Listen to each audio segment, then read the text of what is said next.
Admit all. Admit all. There we are. There we are. Hi, everyone. Hi, everyone. Thanks so much for coming by. Great to see you.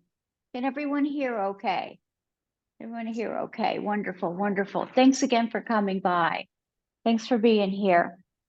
Welcome to Zenful Conversations.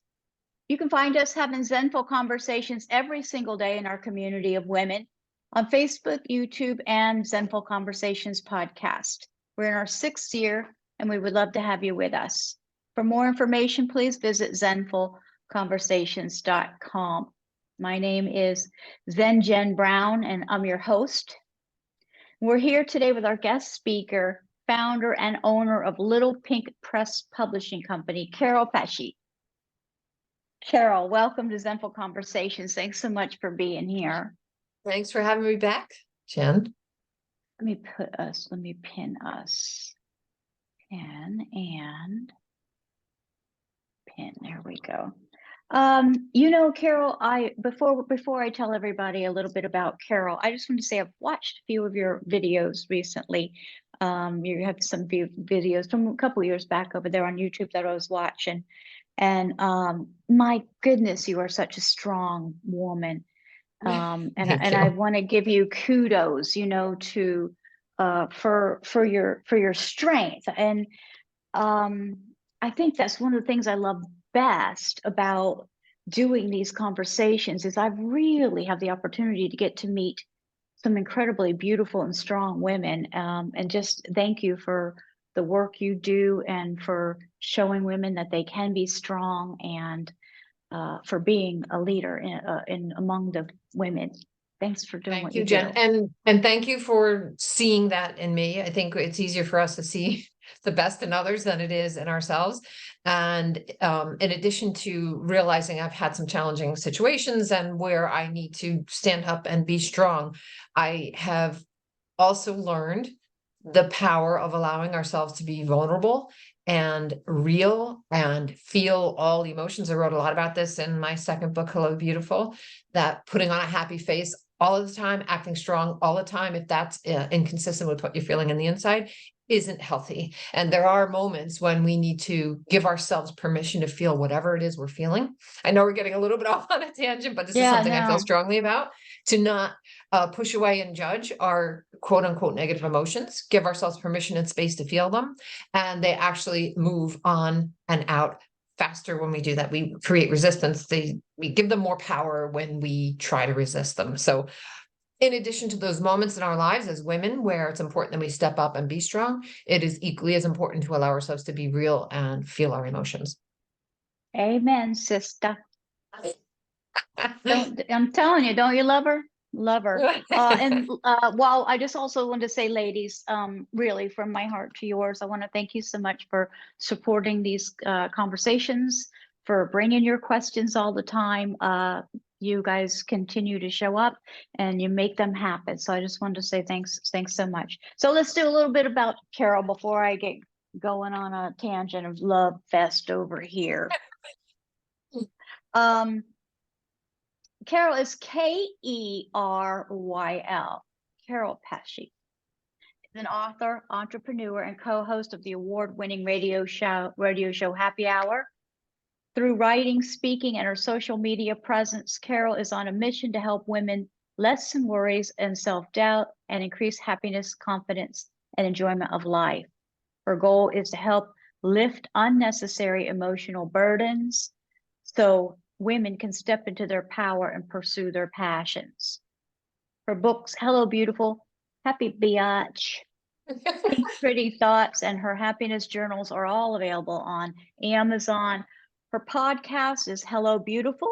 It's about increasing confidence, self-worth, and happiness. Is available on iTunes, Stitcher, and Anchor. KERYL believes each of us has a book in us, whether that be an imaginary story, a memoir, or a self-help book that shares what a person's gone through. She's learned as a result and wants to pass that wisdom on to the next person. Each woman has something she can create in a way that no other woman can. And you're a happiness coach as well, right? I don't know if the title happiness coach, I don't do one-on-one coaching, I guess just in life in general. I've spent an incredible amount of time studying human behavior, what makes us tick, with a genuine desire for people to experience more happiness in their life. So I would say most of what I'm offering comes in the form of writing my books and what we deliver on our radio show Happy Hour. I see. Very good. Ladies, let's give it up. KERYL's in the house. It's so great, Jen. Hey, I'd like to ask you a couple questions before we ask anybody if they have questions. Sure. Just Sure. wanted to know the inspiration behind starting Little Pink Press. What motivated you to create a publishing company specifically focused on women and their stories? Okay, this almost feels scripted because this is the absolute perfect first question for you to ask me. Thank you. When I got the proof copy of my first book, which was Happy Bitch, and UPS delivered it, and I opened the package up, I was jumping and dancing around the house and yelling. It was such an incredible feeling that all of the challenges I had gone through, how I lifted myself up, where I got myself to in life, took the time, energy, effort, and diligence and put it down in a book, and it became real. It was an incredible feeling. And when I would share it with people, started learning I had written a book, so often people would say to me, "Oh my gosh, I have an idea for a book, but I don't know if I can do it. I don't know where to begin." I'm like, do it. You have to do it. No one else can tell your story. There's no one who has ever living now or living in the future who will be able to share your story, whether it's something creative, an idea you have that's imaginatory, like Harry Potter, or whether it's a memoir or my style of book, which is self-help, including the story I've gone through. Nobody else can do it. You need to do it. And it kept happening time and time again. And then there was a few people, friends, that had started their books or just about done writing. And I would say, let me help you. I'll do it. Let me just do it. Because I felt I wanted them to experience what I experienced. And then it kept happening so often that I said, is the universe trying to tell me I should be a publisher? And then the normal self-doubts of, well, who am I? It's a crowded space. How am I ever going to market and get my name out there? And then I'm a very visual person. All of my books for myself and my clients almost always start with the cover first. I designed the cover for Happy Bitch and Hello Beautiful, printed it out, wrapped it around another book, and made it very real. And it was like, it's just execution. Just so did the same thing with Little Pink Press. A vision for the logo came to me. I designed it, put it on my board in my office. I just kept looking at it. And then one day I just decided to put it out on Facebook. Hey, I'm a publisher. And my first referral came from the editor of my first book. And she referred me to an 80-year-old woman who had written, I think it was almost 80,000 word memoirs. Fascinating. And she became my first client. And just since then, I don't advertise. I just love this so much and feel so passionate about it and think about it. Once you write your book and it's published, what are you going to do? Tell everybody, I've written a book. You're so proud of yourself. You're so excited. And then they say, well, I have an idea. So all of my business is coming from referrals because their friends or family members have worked with me, have felt the joy. And I love the process. I tell everybody, my first time clients, I can't wait till we're done because you're going to see how fun and exciting this whole process is. So that is the backstory. I kind of think I didn't have a choice, but I love it, Jen. I absolutely love it. To be part of that joy for another woman, to me, it is genuinely a privilege. Yeah. I mean, I can understand on some level because I get to see an inner joy that women don't share with many people through some of my offerings.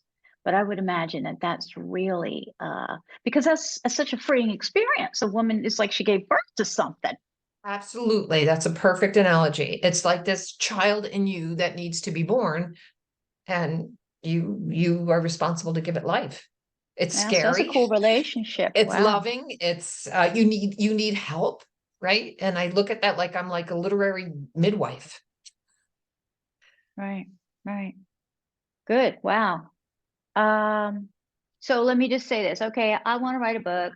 Want to know, I want to like the publishing process. After I talk to you, what is the next step? Well, I'm going to actually back you up a little bit.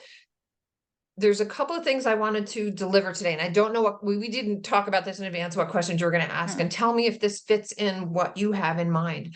I wanted to, and I've kind of already done that. The first thing I wanted to convey was why you need to write your book. No one else can. And if you don't tell your story, it won't get told. And then the second thing I wanted to talk about was why I think you can write it, because some people think, well, I'm not a writer. I didn't study English. And then the third thing I wanted to get into was, what are your options? What directions can you go for publishing? So if that works for where your brain is, I'd like to do that's that. Perfect. I think that's Okay. perfect. I think you can Okay. go ahead and do it. Okay, great. Or take questions And then if whenever I you don't want. answer questions you have already had prepared, then I'll stay as No, long as you no, like. go for it, Okay. because then we'll ask the ladies if they have questions. Okay. Okay. So we covered the why I think you need to write it. Second is why I think you can write it. There's a hesitation some women have thinking, well, I don't have an English degree. I'm not a writer. How do I write a book? And to me, it's easier than you think, because number one, I don't care how much formal schooling you have in the English language. I really don't care. We can get editors for that, right? People that will go through and proofread and correct it. I don't care. You can have somebody who has a master's degree in English, knows perfect grammar, but they don't have anything to say. They don't have anything meaningful. They don't have a voice, a style, an energy, an emotion in their writing. That part is natural. That's innate. When you want to share your story, the passion of that comes out. So I don't care how skilled you are at technically the English language. Doesn't matter. Not important. My style of writing personally, and I suggest this for others as well, is to be very conversational. You'll remember this from reading my books. My whole intention was I wanted women to be reading this book and feel like we're two friends sitting together having a glass of wine or a cup of tea, and we're just talking. So if you can talk, if you have a story to tell, number one, and you can talk to somebody about it, you can write a book. And what I had to constantly remind myself of in the process, it gets easier the more you do it, is I'm not writing to the page. Who is that woman? And that's one of the first steps, is who you writing this for. Because think about them. You're not typing to the page, you're talking to them. What do they need next? How do you want to convey what it is you want to convey? I'm very straight up. I'm warm, I'm funny, but sometimes I curse. I'm straight up. That's my style. And going back to the degree or lack of degree in English, my first editor was phenomenal, because she had a mastery of the language. She would know exactly what this is the way it should be. This is correct. I'm like, okay, thanks for the feedback. That's not how I would say it. I'm leaving it. So I think there's a lot more forgiveness these days for that flexibility in writing, feeling like speech. And that's okay. It may not be like grammatically perfect, but I think there's a lot of people that resonate with that. So just talk to whoever it is you have decided your book is for, and write it like you would say it to them. On the writing part of it, also, this is so old school, and I guess it is a number of years ago when I wrote my first book. I literally decided, I knew I wanted my book to be for women. I knew I wanted it to be about how they could overcome challenge and live a happy life, no matter what has happened, and the power that they have in their responses. And I knew I wanted it to be fun and edgy. So I literally said, ask myself, and this is what, ask yourself the big question: who's it for? What do you want them to get out of it? I wanted women to be able to have more confidence in overcoming challenge and live a happier life after they read my book. Next question I said was, okay, what do I think stands in the way? And I started listing, okay, these are all the things she needs to know. For example, first and foremost, my first chapter in my first book was, you deserve happiness. I don't care what you've done. I don't care what mistakes you've made.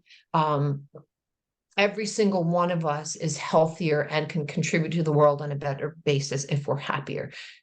We do the best we can at any given moment with what we have and know. When you know more, you do better. So you deserve it. That's the kind of thing. If she didn't think she deserved or believed at all that she deserved happiness, the rest of what I said wasn't going to matter. So it's starting with a very broad outline. And I then literally took them and put them on 3x5 cards. I know I'm a tech, not a good techie, old school. And I started shifting them around. What does she need to know first?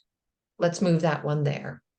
So it can be that simple as far as creating an outline, knowing that you're who you're speaking to, how you want her to feel, what you want her to know. The other thing I'll tell you about the writing process is to do your best as you're starting to write to let either your left brain or your right brain be working, but not both. And what I mean by that is when you're in creative flow, and ladies, if you're connected with Jen, I'm sure you are creative, intuitive people. There are times when the message is what you want to say just comes so fast and so smooth. And then there are other times when it's like, okay, well, no, there should be a better word for that. Let me go back and correct it. So to do your best as you're writing, to just be courageous, let it suck. I mean that seriously, because if you want it to be perfect on the first time out, it's going to take you forever, and you're going to be going back. Right brain, creativity, emotional message I want to share. Left brain, there's a better word there. Should I move that around? And they kind of contradict each other. So you'll never totally be able to be in one space or the other, but be aware of that, to let it suck, let it all out. You can't rearrange, edit, cut out, add until it's down. So get it out. It's not going to be great. There is so much more editing after the fact. And people said that to me when I was first writing. They're like, oh, you're going to edit like 90% of it. I'm like, yes. So there's a lot of, you go through it and you're like, you know what? I like what I said here, but this really belongs in this chapter. Or I've kind of repeating myself. These two things that I thought were going to be 2 chapters really should be 1, that kind of thing. And I always, anything that I ever take out of the book saying this paragraph or this section, I don't love it, I always keep it in an ongoing document, that in case there's a place for it in the future. So that's my technical advice on process of writing a book. I'll also say, if any of you, and I'll absolutely have time for questions after, are thinking of a creative type of book, maybe a fictional, whether it's a children's story. One of my favorite books of all time on keeping that creative line open is Big Magic by Elizabeth Gilbert. So highly suggest that book on keeping your creativity open. It's so good. And I never even loved Eat, Pray, Love. I couldn't get through that. I don't know why. Anyway, when you decide to write your book and you start the writing process, I suggest, if you can, creating a ritual that triggers yourself. Okay, it's time to write. I'm lucky enough, I have a home office, and actually my husband's, that's why it's so dark. I'm all pink and all that kind of stuff I was telling Jen before. I'm lucky I have an office. So I step in and it triggers, okay, now it's time to focus. But if you don't have that luxury, you can choose. My first book I wrote on a chaise lounge, mostly on a chaise lounge, with the printed out cover of my book or wrapped around another book. But I knew that was my place to write. So if you have a place, a favorite chair that you can always go to that says, okay, now it kind of triggers your subconscious, it's time to write. Favorite candle, tea, something that is soothing, that feels good. Because when you are writing, particularly, I guess all times, how you feel when you're writing your book will be conveyed to your reader in the end product. And it was challenging for me sometimes because I'm somewhat A-type personality. And I would say, okay, today I'm getting 2,000 words written and I'm going to get it done. And then it just happened to be one of those days when that creative line was not open, and I would be spending 2 hours and have 1 paragraph down, and it sucked. So I had to learn there's moments to step away, because your reader's going to ultimately feel that. And if you can have patience with yourself, compassion with yourself, know to be flexible as you write, you can correct later. You'll have more confidence, it will flow more, and you'll keep that love of what you're doing in there. I think those are the main messages I have to share on the actual why you can and best tips on how to, logistically with the outline, as well as get yourself in that right head and heart space to write. Now, here's another, I don't know, Jen, I know this is your baby. No, I just was going to ask if anybody had any questions, I but you was can going do to that say, like, whenever you pause want. after this section if there's any questions on what we've talked about so far. Go ahead. Go ahead. You can ask. Anybody have any questions? I know some of you do. Go ahead. Looks like Kimberly does. Yeah. She's got a, oh, there she is. Kim. Hi there. Hi. Hi, everybody. I miss you guys. I know. So what I wanted to talk to you about was that I moved recently and I came across some stuff that I wrote probably when I was like 19, 20. Okay. And I kept it this whole time. So I must have thought that it was something. And I read it now and I love it. Okay. Oh. And I'm thinking, but I don't know if it's not like stories, it's more like some stories and some poems and stuff like that. So I don't know if you do that part of it. What part of it? Like poems as opposed to stories. I've done both. I've worked with someone who wrote a book. This was early on. I think this was one of the favors I did before I actually started becoming a profession, where part of it was her story and then interspersed in there were poems. So you can put them together. Could you go by Kim or Kimberly? Kim. Kim. I have a sister, Kim. But make sure whatever that wrapper is, that frame, I don't know if anybody does jigsaw puzzles, you know what the picture's supposed to look like, you know what the outline looks like. If there's a context that makes sense for your stories and your poems, that's the key part to figure out, so that when somebody opens that book, okay, I understood what I was getting here. And and of course, whatever it is you intend to deliver. So I don't know that part yet. Like I don't have like a cover. I don't have a it was a very like tumultuous time in my life. So what I was thinking of doing was making it like a then and now kind of situation. It's kind of my idea. But I Who's don't it have all for? the Who would you want to read this? I think, people that were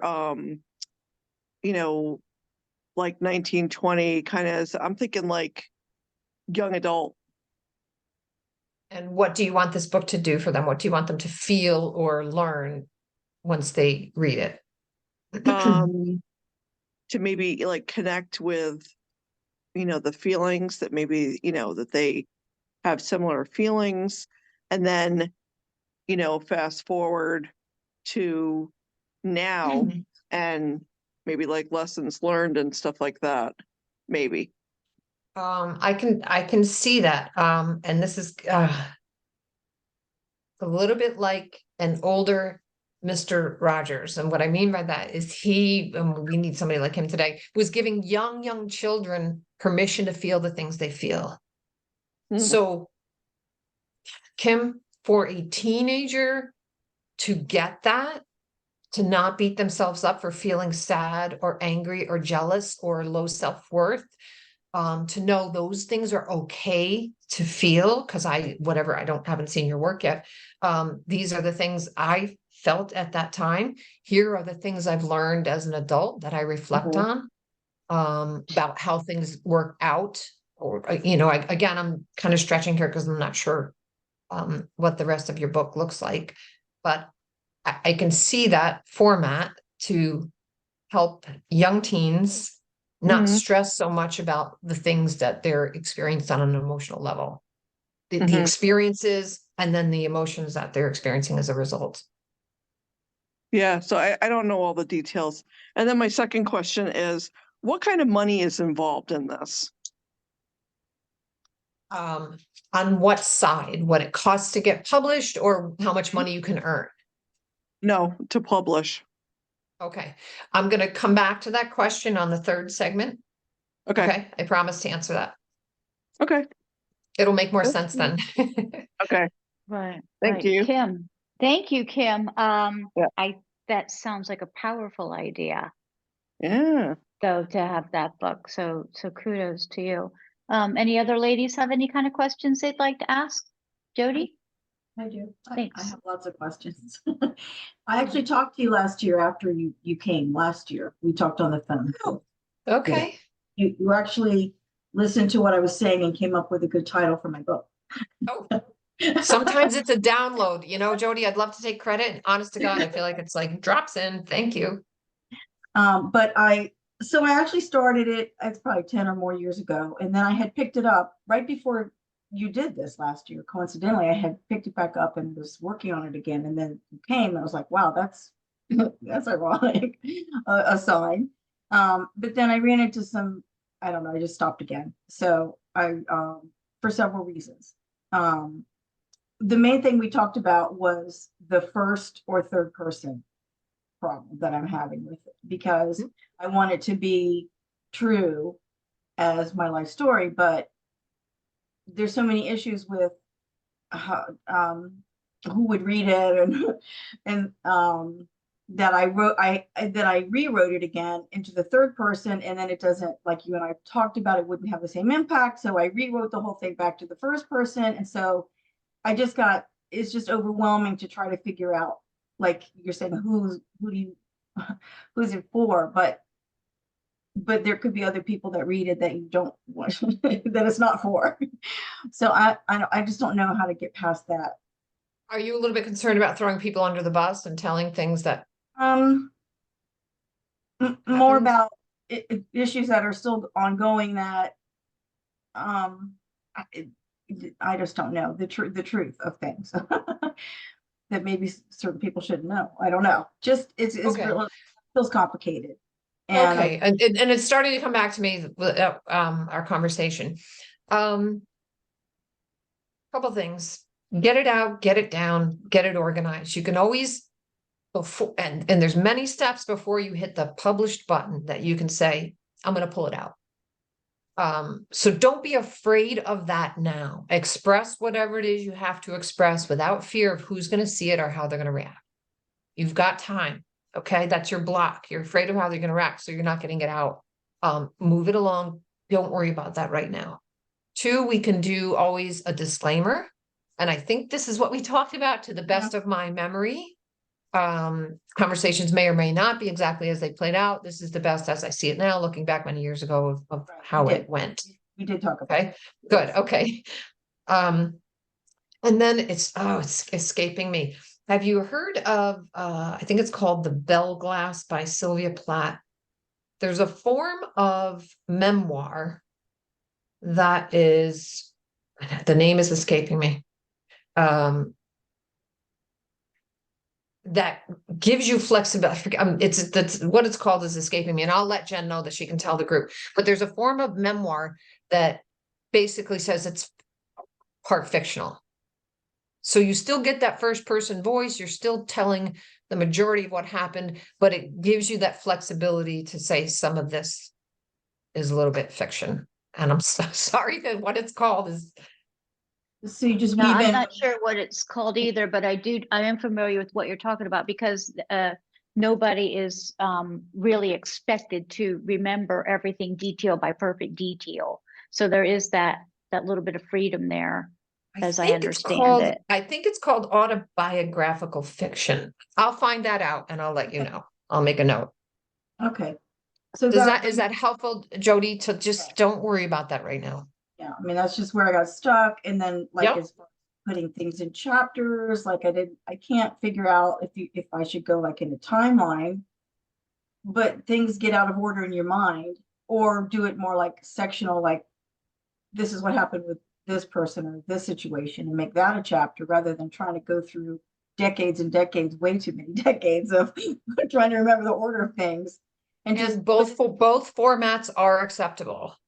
Is it too And confusing if you're to if you're- either do it chronologically or by almost like topic, like here's kind of like a life lesson. And it showed up when I was 12 with this, and then similarly when I was at this age, that so you can write a memoir, or essentially is what you want to do, that doesn't follow an exact timeline. And my suggestion would be to look at and read some other memoirs and see how other authors have structured that. okay. 'Cause That would will be it- helpful. if you had like a chapter on a, say, a particular person, and you went through your entire relationship with that person, and then you start over at the beginning again with the next person, is that just too confusing? Like from child to adult with one person, and then they get a clear picture of that, and then you start over again with somebody else or another situation. Is that I'm not sure. I'd have to look at it. It depends. It might feel a little bit disjointed to your reader. Like you're just telling me for the sake of that, this is what happened, but right? how is that meaningful to me? So if you can take the experiences you had with other people and share them in the context of grief, cruelty, disappointment, love, whatever it is that you want to convey, you can take multiple experiences at multiple timelines with multiple people and group them together, because that's the purpose of this chapter or this section. Got it. Okay.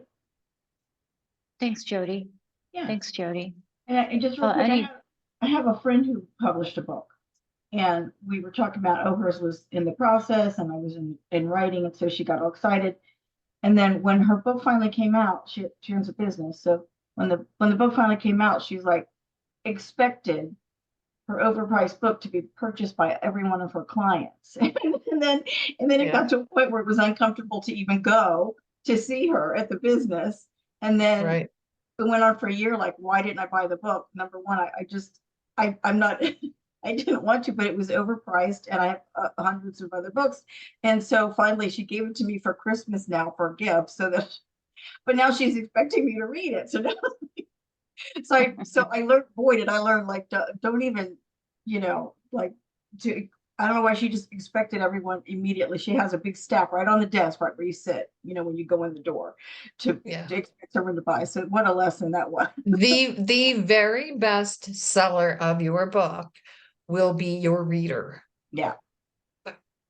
I thought my first book, Happy Bitch, catchy title, and it did well, don't get me wrong.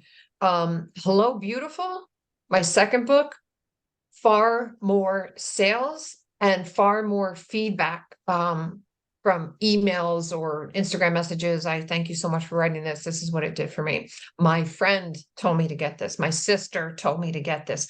If you impact somebody to either help them feel better about themselves, bring them to tears, or make them laugh, or if you can do all of the above, people will talk about your book. Because if they are moved, if they are changed, and that moved is you touched a tender place in my heart, like a movie, right? That you love, but it still makes you cry. And then you can also weave in ways to make them laugh. They'll sell your book for you. I'm not saying you shouldn't promote and do what you can, grassroots on social media or whatever. But if you do a good job in reaching your reader and impacting them, they will tell others about it. Awesome. Thank you so much. Awesome. Thank you, Welcome. Jody. Anybody else real quick before KERYL finishes or does more and gives us more information? Okay. No, okay. Good. Go ahead, please. So Thank now you. I would love to talk about what your options are for getting your book published. And the way I see it, there are three primary routes to do that. Number one, excuse me, is to go the traditional publishing route, which means you will need to have a certain amount of your book written for sample writing. That amount that you had written, have it properly edited, have together essentially a business plan, and reach out Do research to secure a literary agent to represent you. A publishing house is not going to look at your book if you don't have a literary agent. And the literary agents work in genres. You're not going to look up an agent that primarily does children's books if you're doing an adult memoir, that kind of thing. So you want to find out what they specialize in, do your research, and reach out to the agents to say, hey, I'm so-and-so, this is my idea for a book. Here's a sample of the writing. And a lot of them do it online now where they'll say, submit this. Literary agents, I joke that in a future life, I'm going to come back as one because they have the world by the balls. They will reject probably 99% of the submissions that come in front of them. And like when my first book was about to come out, I had 2 major literary agents who said, yeah, we like it, we're interested. One said, sit tight for 10 to 12 weeks, don't submit to anybody else. The other one kind of said the same thing. I'm like, I don't want to wait for this. So it's slow with the getting a literary agent, and 99% rejection rate. And the fact is, Jen, they don't always know. They don't always know what is going to resonate with people or not. And I'm going to go back to the Harry Potter as an example, how many times that got rejected, but how in love the world is with Harry Potter and that whole world. So say the literary agent, you're 1%. And this happens, of course, obviously some people continue to go this route. The literary agent will say, okay, now we need to work together and present what we have here to a publishing house to get them to pick you up. Very similar process, 99% rejection rate, very slow, can take years to get yourself to a point where a publisher says, yes, I will back you. I don't know if it's sad, it's just a business model. The fact of the matter is the agent and the publisher get paid on the back end, meaning they get no money up front, they get paid when your book sells. So they will make their decision, not critical, it's their business model, based on the marketability of your book. Are you a Kim Kardashian? Do you have 5 million followers on Instagram? If they're confident your book will sell a lot because you have a big platform or it's really that amazing, they'll take you on because they're investing in you up front. I get it. They're putting their time and energy in it, and they want to know that it's going to sell, that they will get paid back on the back end. So say you get through the agent, you get the publisher, they pick you up. The end of the day, everybody wants to get paid, right? So agent wants to get paid, publisher wants to get paid, and you want to get paid as the author. You will probably earn pennies per book on every book that's sold because of how many people are in the process of wanting to get paid. I am not a fan of the traditional process, but I always feel a sense of obligation to make sure people understand at least the big picture of that as an option. I think it's slow. I think you, as the author, lose control of what you want it to look like, what you want to say.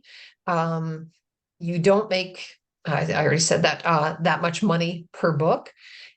And their whole business model is based on this book is only worth writing if it's going to sell a lot. And I disagree with that. I understand it in the context of how they function their business model.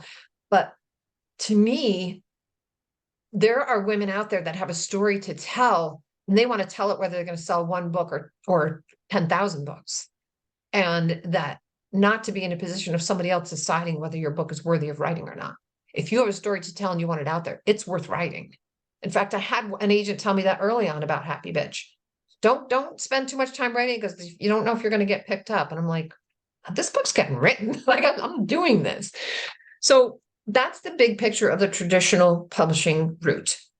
The other thing about that is some people think, oh, they're going to give me a big advance. They're going to market it for me. Not likely. Unless you're famous, unless they know you have a huge following, it's really going to be mostly in your hands to market and promote the book anyway. And they're not going to put tens of thousands or $100,000 up at risk on top of all the time and energy they're going to put in to get the book out there. Okay, so route number 2 of the 3 is to completely self-publish your book. If you want to go that route, The best place to do that is KDP. It's Kindle Direct Publishing. It's part of Amazon. Don't let the word Kindle confuse you. You can publish your book in paperback or also ebook. It's very, very user-friendly. It is virtually free to use. What you need for that is someone to design your cover, know what your title is going to be, get your cover designed, get someone, if you don't, there's some people I talk to that are very grassroots. It's like, I'm a tech person, or I'm creative. I can do that. I can figure that part out. Great. Get your interior of your book laid out. It matters what it looks like when people open the page. Is your spacing or your margins right? What fonts you're using? It needs to look clean, approachable, readable. So to format the interior of your book, you'll need to secure an ISBN.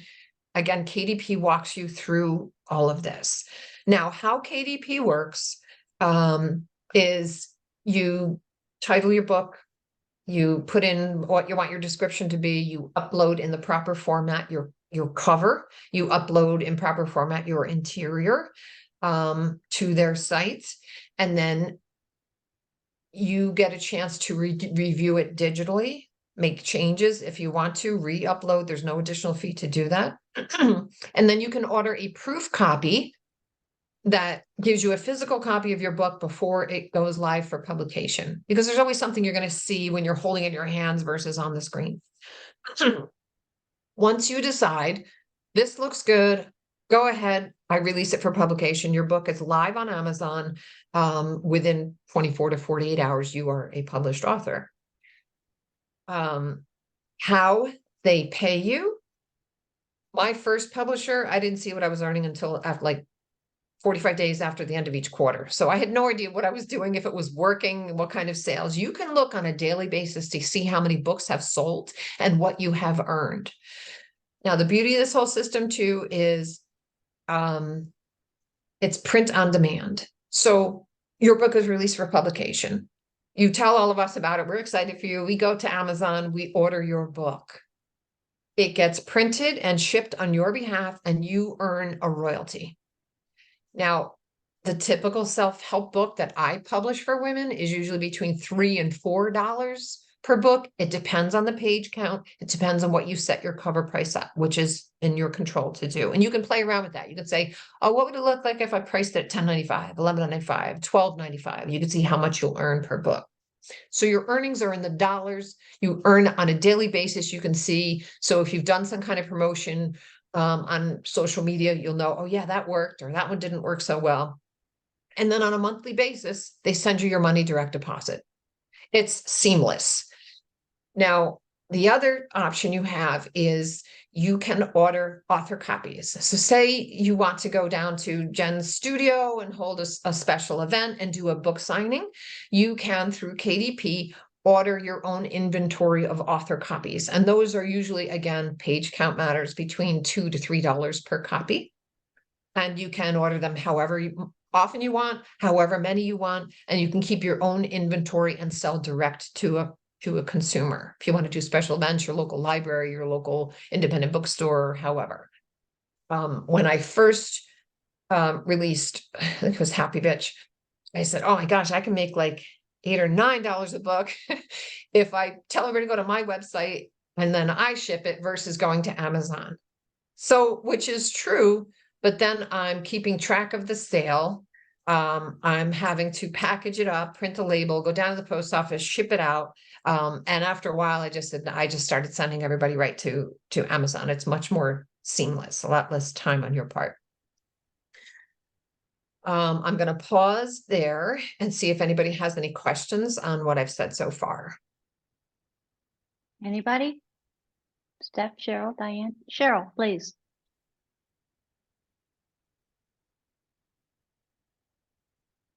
We have a question? Yeah, Cheryl. Oh, I don't even see I Cheryl. was trying to unmute. Oh, there she is. Okay. Hi, Cheryl. It was giving me a hard time. It wasn't letting me unmute. Yeah, I just because from experience, I ordered a book from Amazon. There's a lady I watch on YouTube, and she endorsed a book, that her daughter had done. And I thought, wow, I really like her. So I'll see her daughter's book. And I ordered it. And she mentioned how it had been done through Amazon. And this book was total garbage. And I was angry. I actually stopped watching her for a while because I thought, she put together a completely garbage book that was actually almost every page was from another book from, like she had, and she had some kind of a disclaimer at the bottom of each page saying like, so basically I could go and look at for all those different books and get the full story.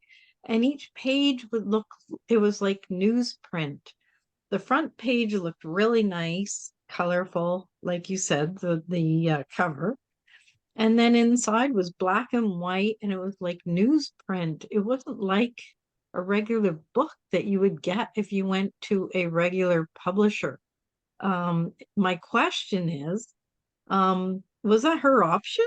Or do you have an option when you go through that way to have like, better paper and color and like how does that go down? So when you create your book through KDP, you can choose either white paper with black print or the traditional cream paper with black print. But it sounds to me, and goes back to something I was speaking to a couple of minutes ago, why it's important to either know how to properly format the interior of a book so it's readable and inviting and clean and organized, or hire someone to do that for you. It sounds to me like, so somebody publishing a garbage book doesn't mean that KDP is bad. It means that someone didn't do a good job of what they presented and what they uploaded and put out there for sale. It's important that the cover looks good. It's important that the interior is organized, edited, and laid out in a professional way. And So if you can't, the paper quality isn't like newspaper. This was like no, absolutely. Okay, now I get what you're saying. No, paper quality. Terrible. Yeah, I'm not sure who she used for that then. Yeah. Because you can have other publishers that you can go through to get your book published and make it available on Amazon, but it's not necessarily KDP. No, that you will, if you picked up a paperback book that is published on KDP and another one that was a paperback that was published through a regular publisher, you would not be able to feel or see any difference unless it was not edited and a crappy design or the interior was not well done. But the physical properties of the cover and the paper, you will not be able to tell the difference. Okay. Yeah, because this really felt like an opportunity for her to just, get money for her daughter through almost like a fake book. You know what I mean? That's how it came across. So, and I had been thinking about, I started writing a book like probably 20 years ago, and I just shelved it and life got in the way, and maybe one day I'll pull it out. But the thought occurred to me, oh, wow, you can do it through Amazon. Maybe I should look, open it up and restart, and this would be the way to go. And then I got that and I thought, wow, so they just will publish anything. Like she told me they went through Amazon, but maybe it wasn't the way that you're I'm not sure, but I've never held a KDP book that felt like newspaper paper. Never, not even close. And a matter of fact, so what I'm happy to do, Jen, for anybody who's on this call right now, I'm happy to send you at least a copy of Hello Beautiful if you want it. Two things I'd love to share, my message and my insight. And then you can all see the physical properties of the book. Great. So thank you for answering that question. Thank you. Welcome. Appreciate it. You're welcome. So give your addresses if Jen doesn't already have them, and I'll be happy to send those out. What I'll do is when I send the replay link tomorrow, if you want, or is it just to these ladies? Just to who's here today. Yeah. Okay. Then I'll let you know who's. I think I know everybody's contact information. Stephanie, you have something real quick? Yeah, I was going to ask KERYL about. And you might have said this already, but I just don't remember if I picked it up or not. My frozen. Anyway, how much of your book did you have done, and then somebody looked at it and they said, oh, this is good? Like what kept you to keep writing? Like, did you have to write the whole book first and then somebody look at it? I don't remember what you said. Or I'm not sure if when you say somebody, is that like somebody, an editor? I was showing it well- to everybody. Like every time I wrote a chapter, anybody I know was here. What do you think? What do you think? I couldn't. I was probably annoying, Okay. but so you were showing it to professional people or just no, friends? no, to people I knew, and then Okay. I'm not sure. Oh, so I had made a contact of somebody who had retired from a big publishing house. So we had a mutual acquaintance, and he's like, "I'll be happy to set you up to have a conversation with them," which I did. And I said, "Look, this is my idea. I want to write a book about happiness. I want it for women. I want it to be fun and edgy, very conversational, and I want to call it Happy Bitch." And he said, "Looks like your idea has legs. Sounds like it does." Every author, successful author, hires a good editor. He said, "So that's my advice to you. Whatever direction you go get a good editor." So I don't remember how far along I was when I maybe had a couple chapters. And I think my first book is maybe 11 or 12 chapters, perhaps. So maybe I had the introduction, which is the big setup. That kind of sets the stage for what's to come. I think I had most of that done.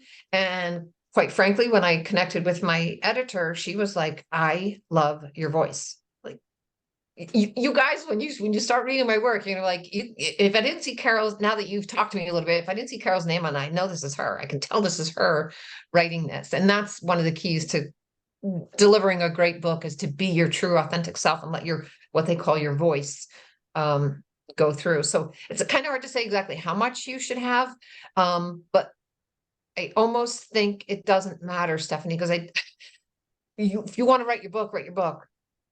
If you're passionate about something, you want to write it or not. Right. Yeah. So does nonfiction sell just as good as fiction today? I mean, I don't know what I'm trying to say. I guess that's all I'm just trying to say, is that is nonfiction better? I mean, because you're telling a story. Like that's what I'm thinking of, about writing about something that happened to me that I think is not discussed a lot, and hasn't been discussed a lot. So it would be something like that, but I guess I could turn it into a story. So, just make it fictional. If you're talking about your life experiences, I feel like in there is going to be the intention to deliver a message that somebody can learn something and somebody can live better as a result of what you've gone through.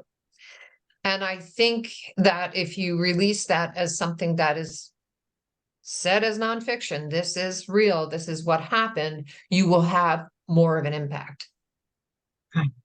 And that's certainly your choice at the end of the day, because we're moved by fictional stories as well. So I love nonfiction though. It's Yes, so do I. challenging. It's challenging to say these things because, like even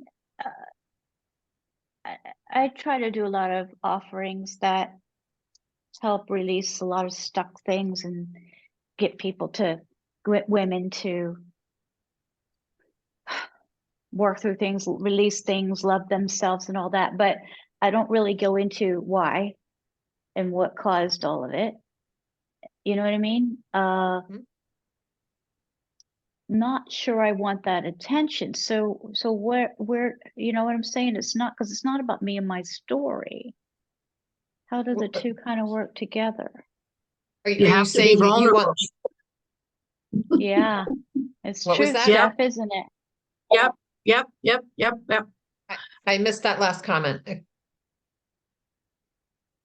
I said that Jen needs to be vulnerable. Oh, yeah, not always so easy. We were talking about that earlier. No. But that's what Depends people on what want it to is you want read, I think. We Right. don't control what happens to us. Whatever happens to us from outside things happens to us. It's not, you can't control it. So it's not, I don't think it's something to be ashamed of when something happens to you. It happened. So. Right.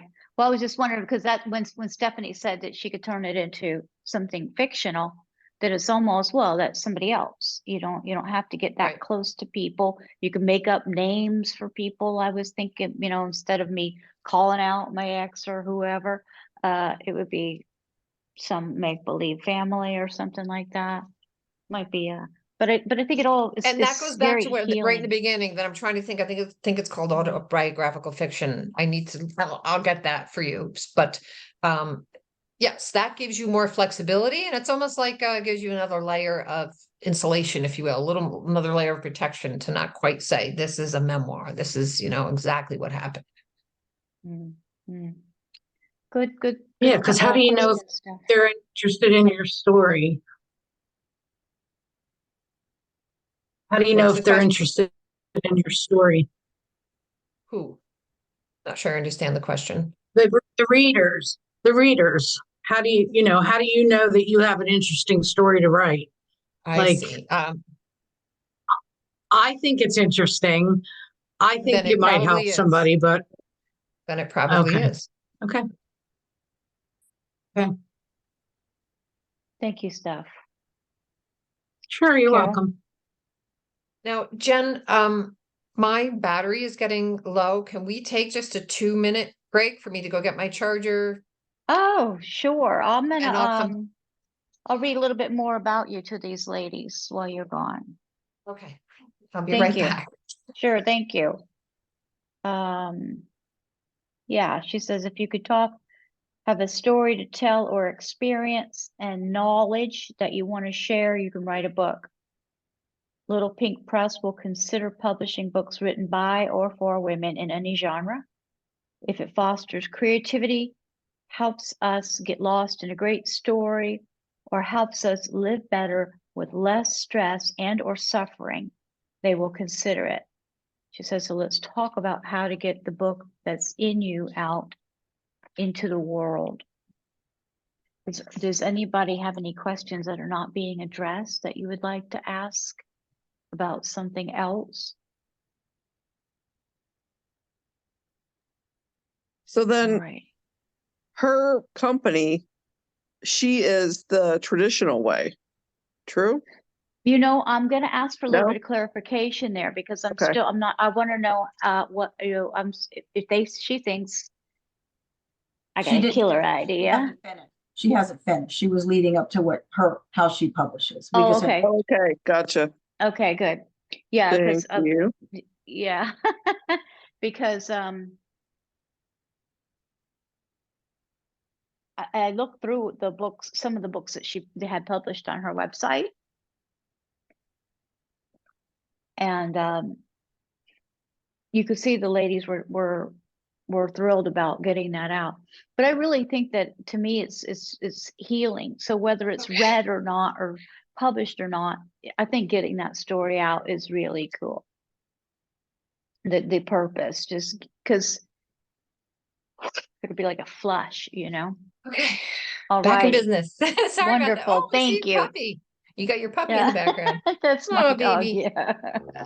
Okay.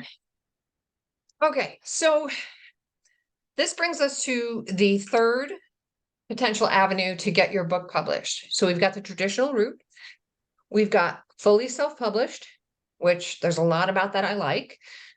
I just ran up a flight of stairs, sorry. Gives you a lot of control. It's fast. You make a lot more money. Oh, well, let me go back to that route too. If you don't know someone or you can't do it yourself and you need someone to design your book cover or your interior, you can go to places like Upwork.com or Fiverr.com, and you can put your job out to bid. And you'll have people from all over the world that are at different pay scales than you that can bid on your job. So just a resource to have those pieces of what you need to do done.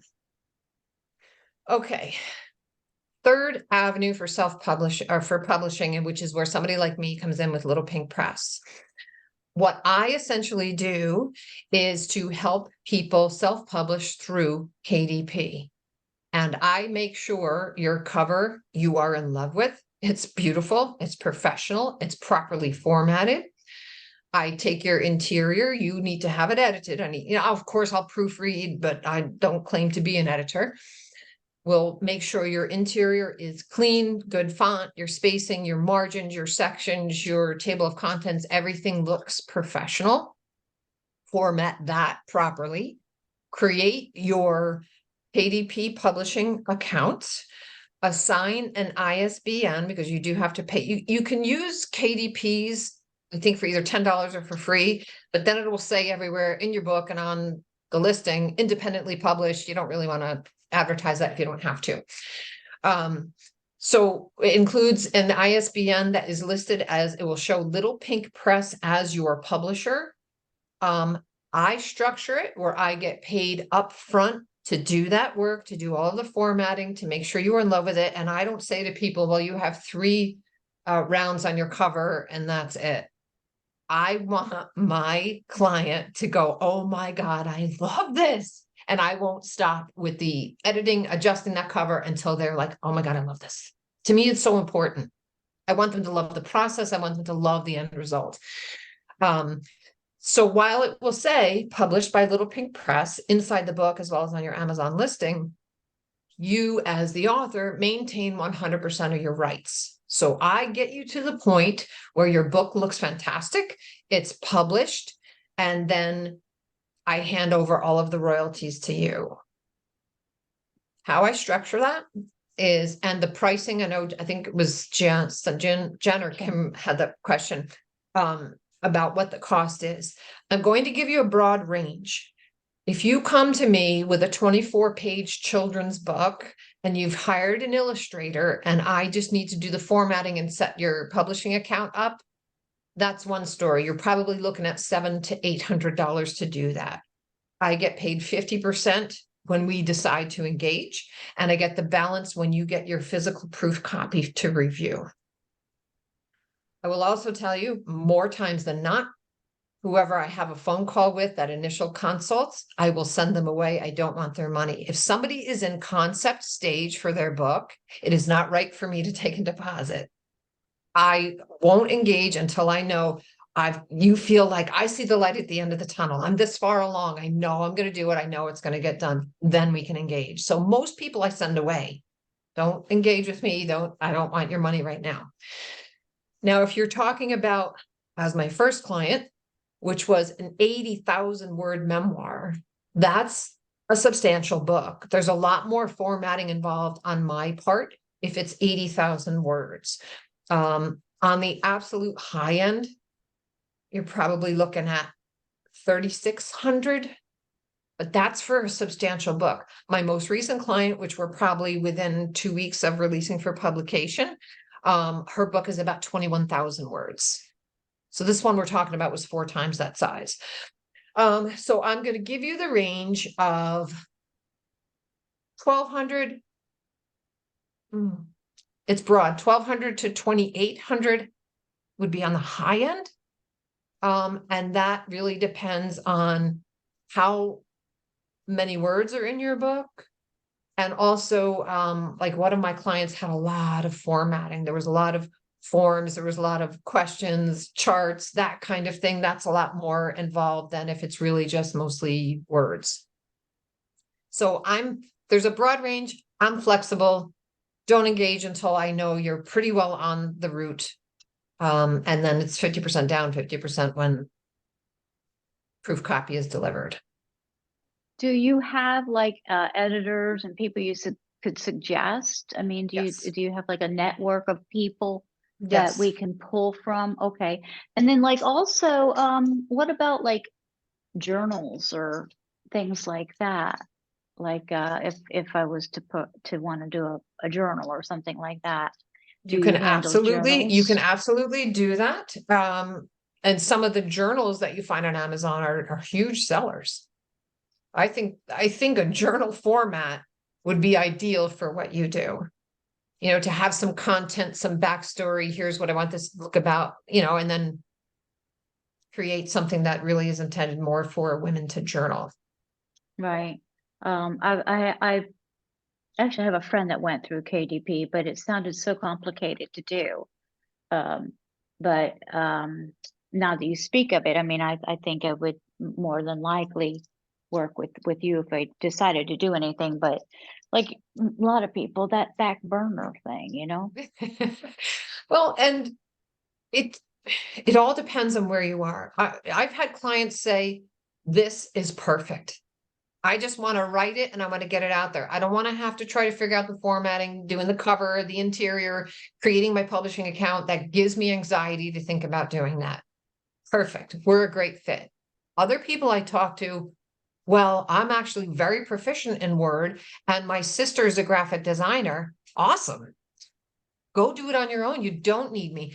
I will say to all of you now, and I say this on every phone call that I have as an initial consult with someone, we have connected.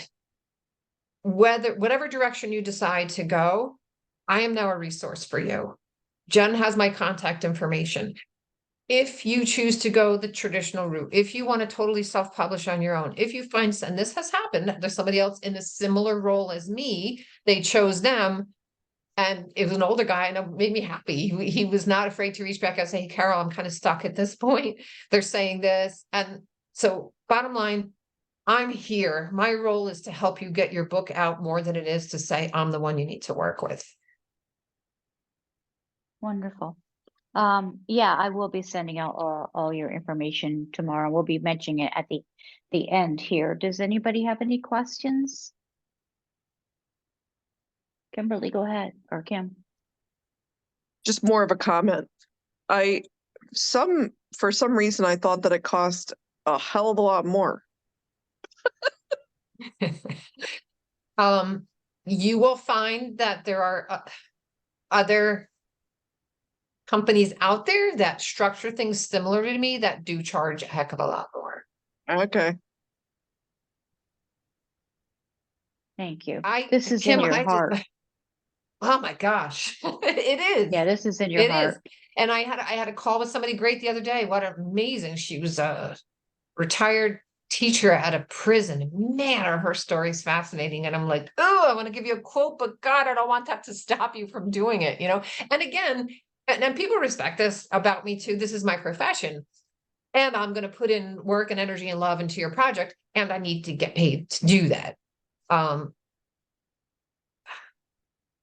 I am confident if someone is convinced they want to get their book published, that there is always a way for us. And they say, KERYL, you're the one. You are who I want to work with.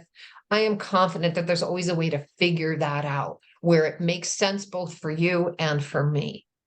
And then there's no sense in doing business together if we can't. But most of the time I can. Right. Beautiful. 'Cause Jody? I don't want it to not happen. I have a couple quick questions. I think when we talked, you said that when you have your title, does it have to have two parts? Did you say that? Like there should be like a subtitle or something in addition to the title? If it's nonfiction, or a memoir or a self-help book, like the ones that I do, yes, the subhead that says, okay, so the title's Happy Bitch, and my subhead is the girlfriend's straight up guide to losing the baggage and finding the fun, fabulous you inside. So it indicates what kind of style of book it is, indicates what I'm helping you do and what the end result will be. Okay. And that's something I help with. I help both with, because Jody, we talked about the last time. Sometimes the titles just drop right in for me, or I'll be reading something you wrote and I'll be like, that's it. That exact thing happened with my client right now. And I'll tell you right now, the title of her book is Lean Into Your Light. And she wanted to call it Golden Words. And I always tell people, I'm going to always be honest with you. Like, I think this is the direction you should go, but I work for you. So, and my ego is not engaged when I'm working with my client. I want you to love the end product. I want it to be your baby. I'll give you the best insight that I can. At the end of the day, it's your choice. So we ended up titling her book, Lean Into Your Light. And the exact subhead is escaping me at the moment. And then we have a section within her book that is called Golden Words, where it makes sense. But I help with that. If you have a title that you know you want to call it, fine. If not, I'll help with that as well as the subhead if needed. And ideas for the creativity of the cover, what you want it to look like and feel like. I love that part. The other thing is too, if you say that parts of it are fiction, but really most of it's nonfiction. We talked about the power of it, knowing that people know that that really happened, and that you can survive stuff like this. So if you say parts of it are fiction, then does it lose some of that power? Because then they don't know. They go, well, that probably didn't really happen, but really it did. And they'll say, well, that didn't happen. So I then think so. I think it still is. I mean, if you think about some really good, like, I don't know if everybody's ever read like the Dan Brown series, it's fiction. It feels so freaking real. It's how you deliver it. If you're engaging with your reader, think about it when you're reading a book. Do you wonder about, was that real? Wasn't real? You're engaged. You're emotionally and intellectually invested in what it is that they're saying to you. And just going to look on Amazon here. I think that book I was talking about was called The Bell Jar. It was huge. Bell Jar, Sylvia Plath. It's been out a long time. It's been out for a really long time. It has 25,000 reviews, 4.5 stars. And that most of that book actually happened I haven't read it yet. I'm familiar with the big picture of it. But she released it as autobiographical fiction, I'm pretty sure is the term. So that gave her the flexibility and that added level of protection to say it could be part fiction, but it's still massively widely received book. One more Thanks, quickly. Jody. Go ahead. If you read, like, I'm just not sure about the chapter and the timeline thing. If you were to read it, I finished it, you read it, and you thought it would make more sense to move parts of it to other chapters or put it in a different order, would you suggest something like that? Or that's not, yes, okay. I did a lot of that on the last book. I underpriced my last client, but that's on me. That's on me. There was a lot of moving around that is not typical at the stage somebody gets to me, but it needed it. And I wasn't going to set her out in the world, making it easier on myself, knowing it could have been better. So absolutely. Okay. Thank you. Yeah, You're great. welcome. I actually think how you started out, KERYL, saying like, what, when you were breaking it down for yourself, more or less, but what does she need to know? And then what's first and what's second, all that play at the beginning, I think was really, really helpful in figuring things out. And I actually like the index card thing that you were talking about. Kind of easy to move It things works around for like me. that. It works for me because sometimes, and even sometimes this is something I didn't always do right away, but it's so helpful. As you start writing your book and you start building your Word document or whatever program you are using, it will periodically help you to print it out. It's just like, sometimes it's like just this mysterious abyss in the computer. And if you print it out, you can start seeing what needs to get moved or what doesn't fit in the right spot. You can make a note in the margin. This really has to do with gratitude. I should move this section. So feel free to periodically, as you're developing it, print it out and read it and mark it up that way. Any questions remaining from ladies? KERYL, would you like to? If anybody wants to have a one-on-one call, no charge. You can tell already my level of pressure, 0. I am in service in this industry. So if anybody wants to have a phone call to go over some of what we talked about today or have more specific questions, email me and we'll set that up. There's no charge and no pressure. I would be happy to help. Okay, so yeah, even if anybody is still confused on the process or anything like that, if they call you, you can at least guide them in the right direction. If Sure. not, say, okay, you're ready to go. Mhm. Wonderful. Thank you again, KERYL. Do you have any final, My anything pleasure. you want to say other than that? You're good? I want to make sure you don't leave here and say, oh, I wish I had said that. No, I think the main thing is to know I'm here, I'm available, I'm a resource. I will do whatever I can to encourage you, to guide you if you make that decision to move forward. Don't let your fears get in the way, whether you're not good enough. Say it what you want to say and the way you would say it to your best friend or someone you love or someone you care about or someone you want to impact. Don't worry about the publishing process. you can get your book out there. There's options. We do no longer live in a world where somebody else determines whether your book is worthy of getting published or not. You got a story to tell it, publish it. Screw it. Beautiful. Beautiful. No, beautiful. Yeah, that very informative. Thanks for sharing so much. KERYL's website is kerylpesce.com. That's KERYL, P as in Paul, S as in Sam, CE.com. Email her at KERYL@kerylpesce.com. That's KERYL@kerylpesce.com.